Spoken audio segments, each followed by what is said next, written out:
В завершении выпуска в Якутске, Нерюнгри, Вилюйске, а также Чурапче и Майе прошел единый день подписчика. Он дал старт декаде подписки на печатные издания и ознаменовал начало благотворительной акции «Дерево добра». С подробностями Дмитрий Тымыров.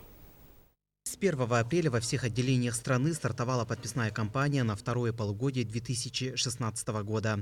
Во время декады все предоставляемые Почтой России скидки на газеты и журналы принимают участие во всероссийской декаде подписки. Суммируются и могут достигать рекордных 30%. Скидка на центральные издания 5%, на республиканские и на районные газеты 10%.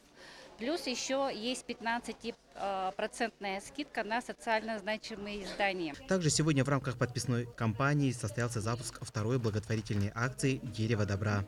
Акция «Дерево добра» в нашей республике проводится уже во второй раз и является совместным проектом ФГУ «Почта России» якутского филиала и издателями Республики Саха-Якутия. Центр творческого развития для детей с ограниченными возможностями здоровья «Солнечный мир» получил такую подписку еще с новогодней акции. Как отмечает заведующая центром Светлана Кычкина, подписка подарила детям много новых впечатлений. И на сегодня журналы «Кяскиль» и «Чоранчик» читают многие воспитанники центра.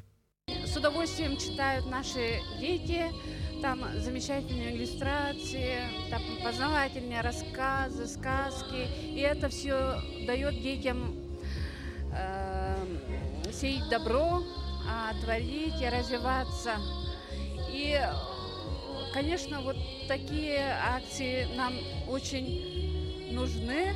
Во время кампании на первое полугодие 2016 года в рамках акции в адрес детских домов, социальных учреждений для престарелых и инвалидов была собрана благотворительной подпиской на сумму более 500 000 рублей. И эти данные дали возможность якутскому филиалу Почты России выйти на 3-е место по России по количеству подписной кампании. По итогам наша республика заняла 3-е место в целом по нашей стране. То есть мы опередили такие крупные регионы, как Москва, Московская область, Республика Башкортостан.